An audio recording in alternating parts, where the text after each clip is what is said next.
৭৭,০০০ view পাইছি, 77.5K। Viewers ছিল ৫১,০০০, 51.8K। Hello, আমি তাওফিক Ahmed and this is day 33 of uploading AI video clips on internet। তো গতকাল আমি এই ক্লিপটা আপলোড করছিলাম, আজকে এটার রেজাল্টগুলো আপনার সাথে শেয়ার করব। তো এই ক্লিপ থেকে আমি ৭৭,০০০ ভিউ পাইছি, 77.5K। ভিউয়ার্স ছিল ৫১,০০০, 51.8K। ইন্টারাকশন হয়েছে ৭৪৭।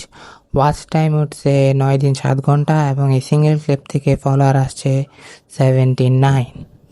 নট ব্যাড, ৭৭,০০০ ভিউ খারাপ না। আমি যদি ইউটিউবে দেখি ইউটিউবে এই ক্লিপটা কেমন পারফর্ম করলো, তো ইউটিউব থেকে আমি এটাতে মাত্র 15টা ভিউ পাইছি। ভিউয়ার্স আর লোয়ার দেন ইউজুয়াল, অলসো মোর ভিউয়ার্স সফটওয়ে। মানে ভিডিও ইউটিউবে এরকম কোনো রেজাল্ট আনতেই পারে নাই, ইউটিউবে পারফর্ম করতেই পারে নাই, ইউটিউবে তেমন ভালো এই ক্লিপটা চলে নাই। তুলনায় ফেসবুকে ৭৭,০০০ ভিউ কোনো খারাপ ভিউ না। আজকে আমি আরেকটা ভিডিও ক্লিপ আপলোড করব, এই ভিডিও ক্লিপটা আপলোড করব। আমি প্রতিদিনই এই ভিডিও ক্লিপ আপলোড করে থাকি এবং প্রতিদিন সেগুলোর রেজাল্টগুলো আপনার সাথে শেয়ার করি। আমি দেখতে চাই আদৌ এই ভিডিও ক্লিপ আপলোড করে আর্নিং করা পসিবল কি পসিবল না। যদি পসিবল হয়, কতদিনের মধ্যে আর্নিং করা যায়। আজকে ৩৩তম দিন, এখনও আমি কোনো মনিটাইজেশন পাই নাই, আমার আর্নিং এখনও শুরু হয়নি। আপনারা যদি জানতে চান ঠিক আর কতদিন কাজ করলে মনিটাইজেশন পাবো, আমার সাথে থাকুন। Thank you.